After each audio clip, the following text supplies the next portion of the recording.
Hi, I'm Mike, owner of the In-Groove in Phoenix, Arizona. Today I'm going to do a little bit of a miniature shootout and review of the new Mobile Fidelity Van Halen 1 one-step. And I'm going to talk about the sound quality, and I'm going to kind of compare this against some of the other Van Halen ones I have in my collection. I'm not really a Van Halen super fan. I like Van Halen. I'm a fan of Van Halen, but I don't have, 50 copies of Van Halen 1 to go over with you guys. But I'm going to talk about some of the key titles, the new Mobile Fidelity one-step, the current in production cut by Chris Bellman at Bernie Grunman Mastering from the original analog tape copy. This has been in print for about 10 years. Again, it is all analog. This is at 33 RPM. The one-step Mobile Fidelity is at 45 RPM. This is about $25. The Mobile Fidelity one-step is $125. I'm also going to talk about, this is like an original 70s press.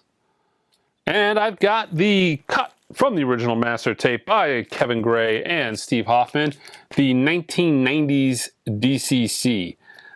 Very difficult to get these, and this is actually value-wise the most expensive of what I've got to show you here. This was a little bit of a fun shootout. I did this by myself, and after I kind of made my choices, made my decisions, my son is at the house right now, and I kind of was able to pin him down for a couple of minutes, and I played him back and forth. I didn't say anything to him, and I kind of got his opinions, although he's not able to articulate why, beyond just a couple of things, why he likes one versus the other. I wanted to get his opinion because he's actually the best guitarist I know, and I'm not saying that because he's my son, but he is the best guitarist that I know. He's fantastic, and he pretty much plays all these songs. And quite well. So I wondered kind of what his thought was from kind of a musician standpoint. I play the guitar as well, but I'm pretty bad and pathetic at it. My son actually makes fun of me now. He's 16 years old, and if I start playing the guitar when he's in the room, he'll just tell me to stop embarrassing myself. So, and it's true. But I was wondering what his opinions were, and although, like I said, he wasn't able to articulate these, without my help or intervention whatsoever, just going from copy to copy, back and forth, we played two songs pretty heavily, the two big hits, Ain't Talking About Love and Running with the Devil. We played those pretty heavily. We actually came to the same conclusions. I'll articulate why. He cannot, but I will. I'm going to start off with my least favorite copy of them all, and that is the 70s copy. It's a good sounding record in a bubble without listening to these other copies, but it doesn't have the instrument definition that the others have. It doesn't have the bass punch that the others have. I mean, Eddie's very prevalent in the mix. He's very upfront. He's very in your face. He rocks, which is good, right? The guy's name is Van Halen. The name of the band is Van Halen. You would assume he's kind of a focus on the group, and he is. So that's kind of prevalent in the original 70s pressing, but it doesn't have the detail. It doesn't have the top end, doesn't have the bottom end of these other particular copies. So this was pretty sad. In comparison, I got this off the table pretty quick. This was pretty crappy. In hindsight, I really didn't like this at all. This was rough. It was I didn't like it. It was a pretty quick listen. Now, when I went to my next favorite copy, my third favorite copy of these four, which is the Chris Bellman cut, this is weird in the sense that you could tell, not like the mix has been futzed with, but the EQs have been futzed with in a way that it almost gives a different sound to the mix. Very good though. So this has a lot more punch, a lot more drive on Eddie's sound. So it's almost like Chris did something in a sense that almost turned up Eddie's distortion pedal a little bit, which I don't know if you would necessarily, was that a bad thing? But it was at the detriment almost in a way to some of the other musicians in the band. It's really, and this is the cheapest. To find this for $25, this is the cheapest of them all. I would say if you were a casual Van Halen fan and you just want a good sounding Van Halen record, nice, you don't want to go crazy with it, like you could stop right here. Like if you're just a casual Van Halen fan, I'm not going to spend a ton of money to get the best sounding pressing, but if I can buy a good sounding pressing for $25, if you're like that guy, like this is great. It's in print. It has been in print for 10 years. Very easily to find. It's quite good, right? It's quite good. But I'll compare this against my third favorite, and that is, and you're going to be able to figure out my number one favorite, and I'll talk about that why. My third favorite is actually the Mobile Fidelity. Or excuse me, my second favorite. Chris Bellman being my third favorite. So what the two of these have, this I think is more balanced overall. Eddie's instrument, you know, it's a little less punchy, but everything jives on the soundstage a lot better. Like I feel like they're kind of playing at each other a little bit better, but there's a little less punchiness to this compared to the Bellman cut. And it just has, there's a little less punchiness, but overall, and the thing is with this album, it's really hard to kind of talk about it without talking about it as a whole. I found this, even compared to my DCC, which is my favorite of the obviously by deduction here, considering I only have the 4. This is my favorite. So if I talk about these two, this to me sounds much more like the original album would have sounded if they just had better equipment or they mastered it in a way that they mass audiophile records nowadays. This has the same sound characteristic as the original, but everything's better. You hear all the instruments better. The top end is tight. You know, the top end is more detailed, more analytical. It sizzles. The bottom end is much deeper, throatier. The bass is just thumps. It's crisp. It's tight. It's deep. It's like what the original wanted to be, but it just wasn't because of whatever the hell they were doing at the time. You know, mastering probably for 70s, you know, mastering in the late 70s for what was probably early 70s gear. You know, everybody in the late 70s didn't have the most up-to-date sonic gear. And I think the original was mastered kind of for that. I don't know. But this to me is like what the master would have sounded like had it been done on a modern gear, you know, on a modern system. But I kind of like the way that the DCC presents all of the musicians on the soundstage working together. I guess that's the best way to describe it. To me, although unfortunately this is the most expensive of them, the DCC had a better overall sound experience for all of the musicians. They jived better as a band playing together on the soundstage. Now the Mobile Fidelity, I will say, is fantastic.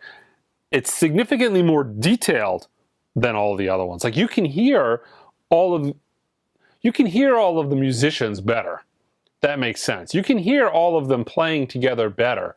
But I feel like the sound was kind of futzed with. Same thing with the Chris Bellman in a way that you've got different focus on different musicians throughout different songs. And I don't think it's not an even-keeled presentation like the DCC is, or the original. Like the original is an even-keeled presentation, but it's like crummy. You know what I mean? It's like everything is like equally as crummy. Like you don't have the crispness, you don't have the detail, but it's kind of a balanced approach to it. And the DCC is the same thing, but everything is just much better sounding. You know, so it has a better overall soundstage. But the one step, the bass is a little bit lower. But, you know, that could be from 45. That could be from it just being touched up a little bit. The bass goes lower. The top end goes a little higher. Eddie's guitar it's good. It's very present in the soundstage, but it's dialed back just a tiny bit to where it sounds like, to be honest, they just dialed his distortion pedal down a little bit. That's kind of the overall vibe with it. So Eddie's distortion pedal's just dialed back a little bit. And it's fun to listen to it, though, going back and forth between them, because you really hear so much more of what's going on this versus all the other copies. But again, for my taste overall, I just kind of like the way everybody's presented on the soundstage, the way the volume levels are, the way the EQing is on the DCC. I think it just has a more coherent sound. Now, I think you got to be a big fan, though, to want to spend the money on a DCC, because these are maybe double the price of the Mobile Fidelity. I don't know if I would say it's twice as good, though. You know what I mean? So you're really going to have to be like the top upper end echelon Van Halen fan to want to spend the money on this.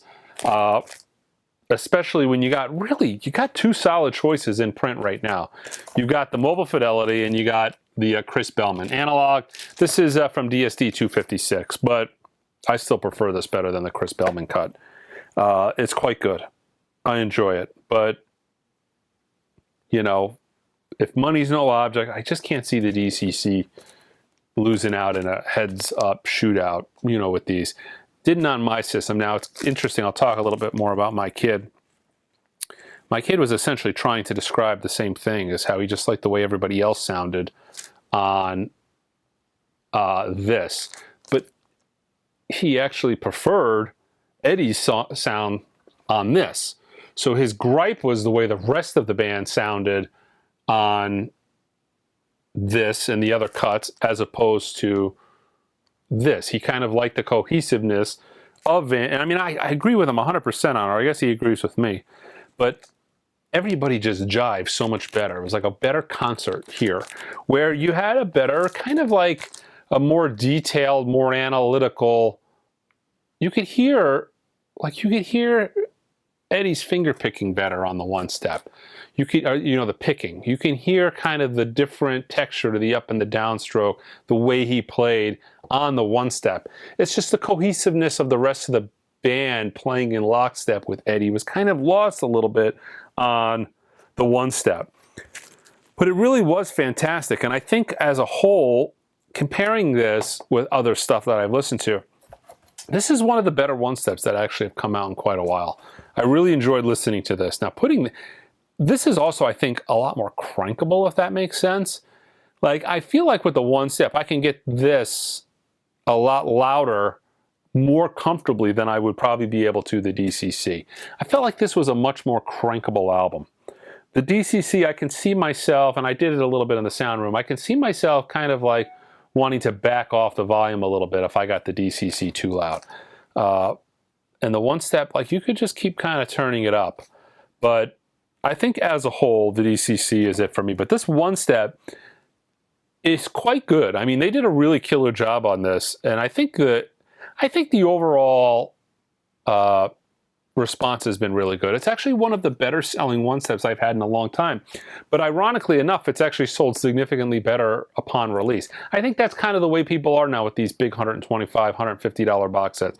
$125 on a one step, $150 on a UHQR. But that one step, super premium stuff, if it's good, does really well on the secondary, after it's out, after it's shipped. When the word gets out, it does really good. And this has done really well, significantly better after the fact than it did in pre-order. And if it's a UHQ or a one step that comes out and it's just not that good or not that well received, word gets out and like I got that pre-order bump and then just they go into oblivion. Steely Dan's Pretzel Logic kind of rings a bell. Like, the people who wanted to have a complete set on it, they bought it, and like the sales of it have been pretty on the low side ever since. Where Asia is like gangbusters. I can't keep them in stock. I'm on my third restock of it already. So it's kind of cool and interesting to see how the industry's changed so much. I just think back the last 10 years I've been doing this aggressively as a store, how much things have changed from pre-record hype to like record hype to COVID crazy record hype to like post-COVID record hype to like post-Mobile Fidelity problems to kind of the way we're at now. And man, the industry has changed so much. But I will say, you will not be disappointed buying this. And I've used this actually the one step as quite a, I know, and I started this video by saying this is a one-step review. I have used this as a demo disc in the store quite a few times. I had a guy asking me about, I got a Technics 1200G in the store. That's the main table I'm using, and a few people have asked to hear it.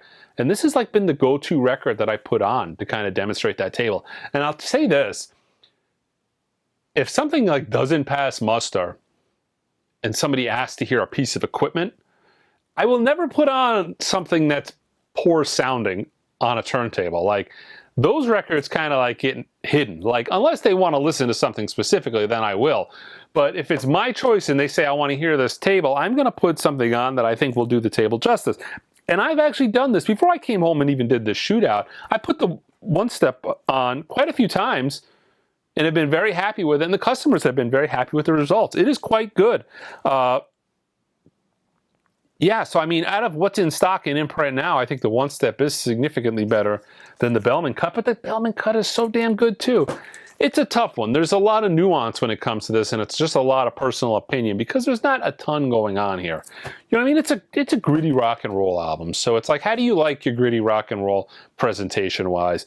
So I can see somebody saying they like the one step versus, you know what I mean? I can, where there's certain albums I would say like, you're crazy, I don't know what the hell you're talking about. I could see somebody saying why they like a particular version over another, and I can see and agree, probably I can find myself agreeing with them. Like, yeah, I mean, I totally get that. And I kind of feel like that's where I am with this. Although I'm rambling now, but I feel with the top couple of these, there's really not a wrong answer. But for my personal preference, I preferred the DCC. I preferred the balance of the DCC. Some things were better, some things were worse. If I was focusing on Eddie Van Halen and his guitar sound and wanting to hear the most of Eddie Van Halen in his guitar sound, actually I would say buy the one step. So as a band though, I'm with the DCC. I don't know how many of you guys made it this far, but there you have it. DCC number 1, Mobile Fidelity number 2, Chris Bellman cut number 3, and then space, the original number 4. And yeah, that is it. All right, guys, check us out online at theingroove.com. Until next time.